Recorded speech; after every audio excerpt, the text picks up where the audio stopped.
Welcome to LUTV News InFocus, where we feature interesting topics on campus, in the community, and in the world of culture.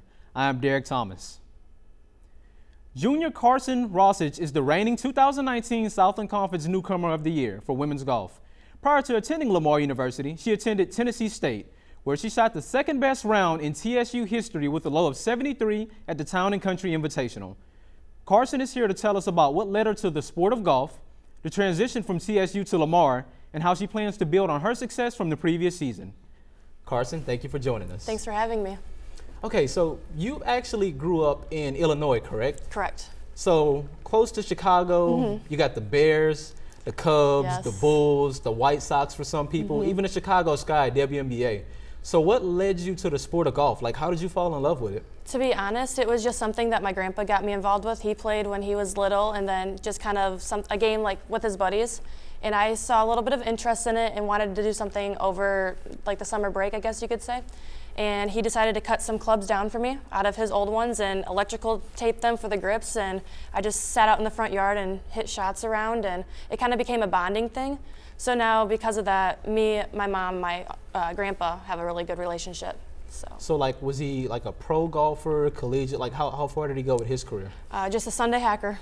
Okay. Yep. So like, did you start in youth golf? Like, how does it begin? Because I know most sports leagues have recreation. So how did you start with golf and then transition to high school playing for a team? So how I started out is I started with different junior clinics, I guess you could say. And I kind of just threw myself in there. I wasn't really signed up for them. So my grandpa knew the people that owned what we called Patriot Center, which is kind of like a summer camp, like a YMCA type thing. So I started out there and just fell in love with the first tee. And then I started doing those camps and then got involved with our park district. And then eventually just fell in love with the game. I found it as an out. I didn't want to go shopping with friends and all that. I like to be outside and being physical. So I took it and just ran with it. And I knew from a young age I wanted to go Division I and try to go as far as I can with it. I just fell in love with the game. So just quick question, Park District, was it boys and girls, or were you competing against only girls? It was boys and girls, but you played in your own age divisions. So what they are trying to move away from now is the age divisions and do it on ability. Because the game of golf, it doesn't matter how old you are, it's how you play and how much you practice.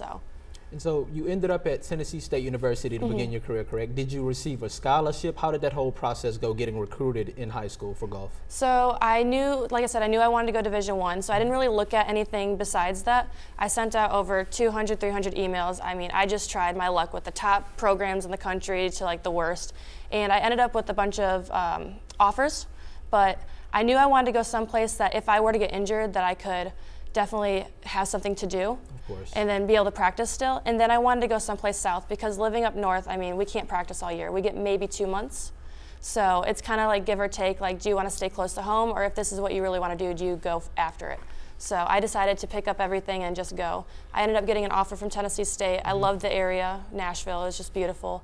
And the facilities with having the opportunity to play at different golf courses was just phenomenal. So your average, I believe, was a 79 on the season. So what exactly, for a novice like me, I don't necessarily understand the scoring of golf, so could you explain to me what that means? So for us, we don't use handicap in college anymore. We use just like our averages based on how many tournaments we play.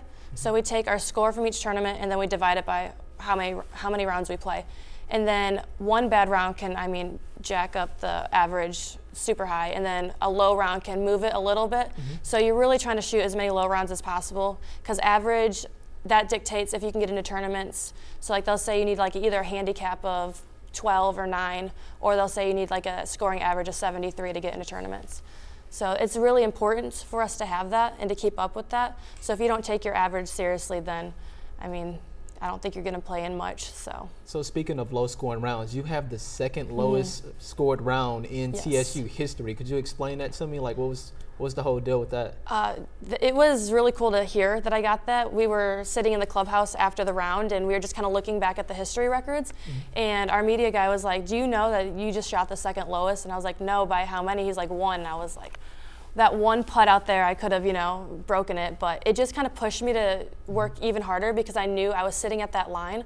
So definitely knowing that I had gotten that made me push harder and want more, and then kind of put myself on a little higher pedestal to chase after even more goals. So I knew if I could break one, that I could break more.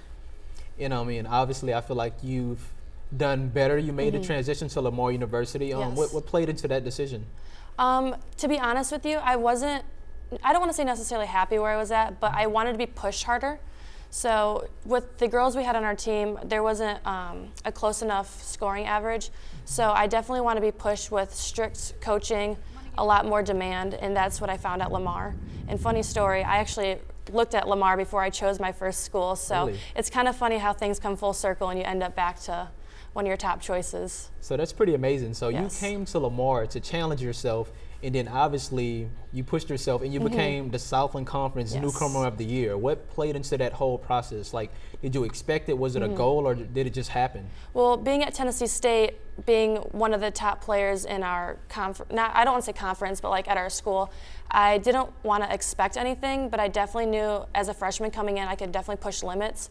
So when I transitioned into Lamar, I knew that with having those lower scores, that I could definitely, with the right coaching, push myself and try to be one of the best players in this conference. So it's just one of those things where like striving to be the best that I can, because I know this is what I want to do with my life. So if I can push myself and keep myself on track, then the sky's the limit.